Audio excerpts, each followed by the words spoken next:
on Thursday as the battle for the semi-finals begins. Have you got any worries with Morocco? Yes.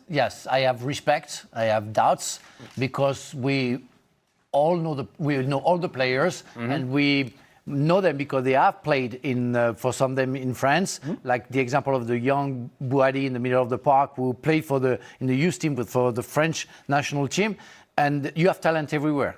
Starting from Hakimi to that Bouhaddi and to some others, Saïd Bahiri. I don't know if it will be on the field back, but they have talent everywhere, and they have a real tactic. They know how to be patient. They know how to counterattack. So you have to respect them. I think France are better and should win. But if you don't respect Morocco, you're going to be surprised. 4 years ago, we saw this during the semi-finals at Qatar. That was a terrible match. Are we expecting the same? No, this is a very different team, different Moroccan team than the one 3.5 years ago, who was far more defensive from Walid Regragui. The French took the lead very early in this game that we're showing the stats now, as you can see with Theo Hernandez. His goal. This time it would be a very attacking game, I think, very open, where that French front four, I think, could cause a lot of problems, obviously, to the Moroccan defense. And I think also the way this Moroccan team attack should be a bit test for the French defense, especially the two fullbacks again in Koundé and Lucas Digne. Even a centre-back, whether Saïd Bahiri starts or whether he's still out and it's Rahimi starting in that position, I think it will be a massive test. I agree. I think this is a very good Moroccan side who, while they come up against France, I think I'll join you two Frenchmen and saying I think France go through. Morocco would prove a fast dinner test to almost anybody else in this bracket. Maybe some of that kind of shared history, certainly of the Moroccan players with France is that little needle in their own side. But this is a far better, far more attacking Morocco than we saw 3.5 years ago. Far more talented. I think France goes through, but this is not going to be an easy game. I think you're hyping up Morocco quite a bit.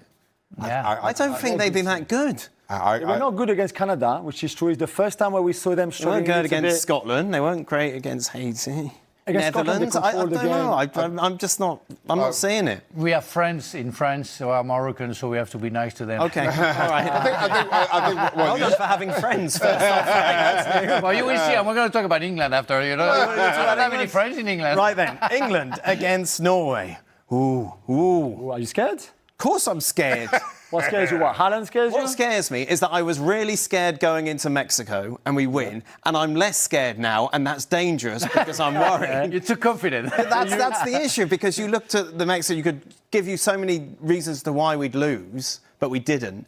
Norway are kind of maybe a little less than England on the pitch in the starting 11, with the exception of Erling Haaland, which is quite an exception. True. The win against Mexico is maybe one of the most important wins in English football history. It's not a great game. It's not a great performance with the ball. They didn't do that well. However, the character and the personality that team showed is impressive. This is a very different game where you don't win it with the character because you are better than the opposition. This England team is better than this Norway team. Bar, Haaland and Odegaard maybe. But Kane against Hegem and Ayer every single day. Same with the fullbacks. Probably same in midfield. I'm sorry, but Rice and Anderson against Berger and Berg, there should not be no match there. And even Haaland against Gay and either Stones, Konsa, depending if Rhys James is back on the right back or not.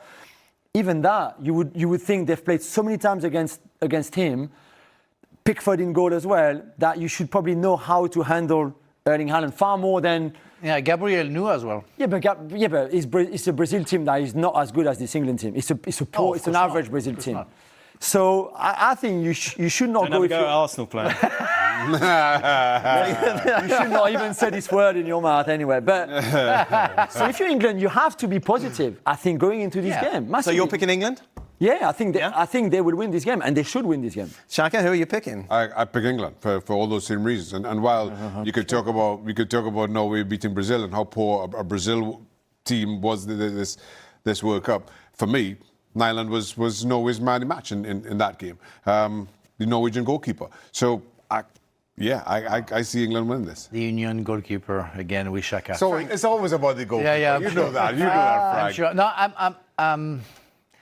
I think the game that they won against Mexico brought a lot of confidence in the dressing room for that English side.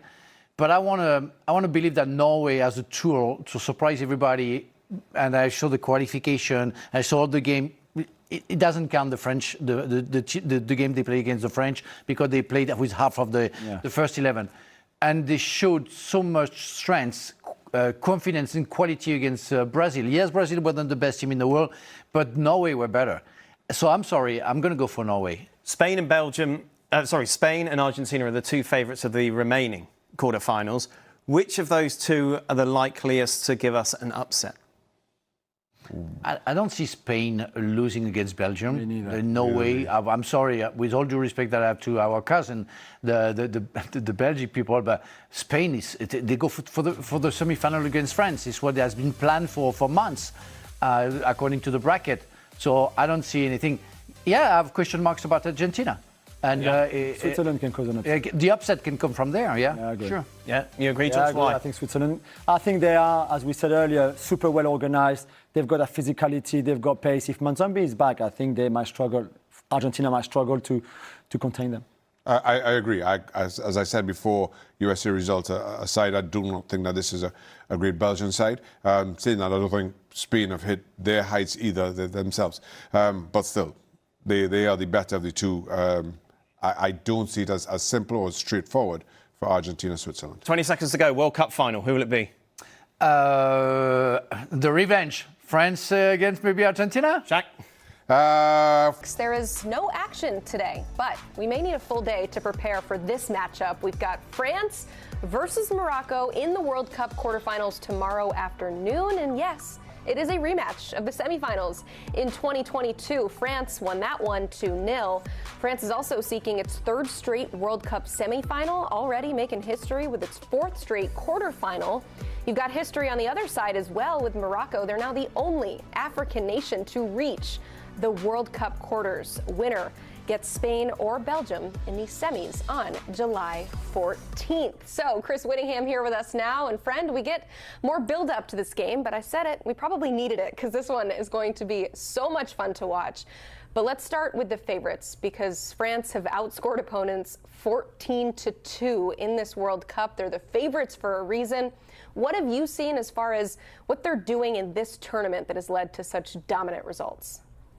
I think the biggest thing that no other team has been able to achieve is not show a weakness in some respect. We don't know yet how this French team is vulnerable. We've seen them be vulnerable in the past, but in this tournament, there has been no team that's been able to reveal where they're vulnerable. I guess the one thing is that they don't quite control the game in possession like some of the other big teams do. They were more than happy to give you the ball on occasion, and if you can do something with it, great. But the problem is that the more that you expose yourself against this French team, the more that they are liable to absolutely punish you in transition. They have a series of players that thrive in transition moments, so you don't want to give them away. So I really don't know what the best method of attack in terms of going and scoring goals against them. And then they are so good going forward that the idea of holding Kylian Mbappe back for any amount of time just seems unfathomable. It seems like it's impossible to actually keep him held down for long enough to achieve a result in a game. I love the nitpicking there with the possession, because if you look at the stats, I mean, they're dominating in every other facet. They're the only team in the World Cup to win all their games in regulation. They have the best goal differential and the most goals. But that possession clearly is not messing with them too much. But it's got to be something. It's got to be something. I mean, with this French team, that's just how good they are. But on the other side, Morocco's going to put up quite a good fight, because they opened up its tournament with a 1-1 tie against Brazil. But since then, they have won 4 straight. They beat the Netherlands on PKs in the round of 32, then just smoked Canada 3-0 to be in this position. So what have you seen from the Morocco side in the World Cup? The kind of amazing thing is you show the results and it seems like the Netherlands one was the narrow margin and that Canada was the blowout, but I actually thought they were much better against the Netherlands and kind of bad against Canada. So look, in the overall, this is a Moroccan team that obviously made the semifinal of the last World Cup. They played France in the semifinal of the last World Cup. This is very much a rematch, and Morocco are a team that just are absolutely a program on the rise. They're a team that know exactly where they're going. They have developed incredibly well within the country in terms of the player pathways. They've gone and found players of Moroccan descent that live elsewhere, and have put together an absolutely fantastic team. The one thing that makes this year's team different than the last one is the last one thought of themselves as underdogs and went into every game trying to outrun, outfight, outgrit, outdefend their opponents. They are now a team that have a ton of talent, that have the ability and the desire to take the ball and take the game to their opposition. That's exactly what they did to the Netherlands, and they were much better than them. So I think that's the heart that they'll be taking going forward, is they've already faced some pretty high-level teams in this tournament and have performed like they're up to the level, and now you have to perform up to 4 more levels because France are just that level above everybody else. But they will believe that not only can they beat France, but they can beat France by being better than them, despite the fact that they have a couple of key players out due to injury, which we'll get to. But it is still a team that has an enormous amount of belief in what they do and how they're going to play. Well, they will definitely be taking on that underdog role going up against the favorites in France. So what are the keys to an upset for Morocco to pull this off? Well, I think you can talk about any number of things, but you have to start of taking advantage of opportunities and the fact that you're not going to have too many clear-cut chances. Morocco absolutely did that in the Canada game. They probably only had 4 chances in the game, and they scored 3 of them. And that is the level of finishing you're going to have to see in this game. Otherwise, you don't have a chance against France, because they're going to have moments that they're going to completely control the game, which takes us completely into number 2, which is withstand the firestorm. There's going to be a moment in the game, because France has had this moment in all of their games, and they usually score from it, where they absolutely boss the game, where you look like, oh my God, what is this amount of talent that is coming in my direction? And it just absolutely overwhelms teams more often than not. It's terrifying to come up against. You see these group of players that dominate for their clubs, that dominate for the national team, that are just so much better than anything you're used to facing, playing in one team, and you have to make sure that in those periods, you're not giving away 3. You can give away 1 and still have a chance to fight in the game, but you can't give away 3 and just be absolutely overwhelmed. And then I do think that for Morocco, there is opportunity. As I said earlier, France are not a brilliant team where they want to sink you with possession like Spain do, for instance. You can control the game with the ball, and Morocco did that against the Netherlands. They have shown the ability to do this. So the less that France have chances with the ball to control the game and dictate the terms, the less that you're likely to concede. So I think Morocco are almost going to try and suffocate the game with possession rather than with defending, which I think is what most teams would try and do going into a game against France as an underdog. Yes, Morocco certainly an underdog in this game, but you mentioned the stars. You've got stars on both sides, guys that know each other from playing their club football. So who are some players to watch on both sides of this matchup? I think with France, I've been big on Michael Olise, who I think is probably the best player that I saw in the entirety of the club season. He is the leader in assists this tournament with 5 assists, but he has not quite been able to find the scoring form. I think that's coming. I think at some point in these last 3 games, if they make it all the way to the final, you will see Michael Olise score 1, if not 2 or 3 goals in this tournament. I think he still has his mark to make. He still is finding his way with his team. This is not a group that he's played with a ton. His emergence has very much been in the last 2 years with Bayern Munich, where he went from being a good player in England to an absolute star in Germany and for the French national team. And so I think he's absolutely one that I'm going to be watching. You can always talk about Mbappe and Dembele and all these guys. And from Morocco, I think Soufiane Brahimi is the player to watch. And this is not necessarily one of their high-level names, but I do think that with the injury that they suffer with Ismail Saibari coming off in the last game, he came off the bench and scored. If Morocco are going to win this game, they're going to need to get an attacking performance from a place where you may not expect it. And we saw that come from a variety of players, but it was Brahimi who scored as well in that game. They got a brace as well from one of their midfield players, who I thought was also very good in the game. So I think Morocco are a team that are going to need to find players stepping up from areas you might not expect, because I do think that 2 of their very best attackers might miss the game due to injury. Abde El Zazzouli was out in the build-up to the tournament, and then we see obviously the injury that happens in the game to Saibari. So they're going to have someone step up from somewhere. I think Brahimi could be that kind of player. Chris, I think you know what I'm about to ask you. What's your game prediction for this one?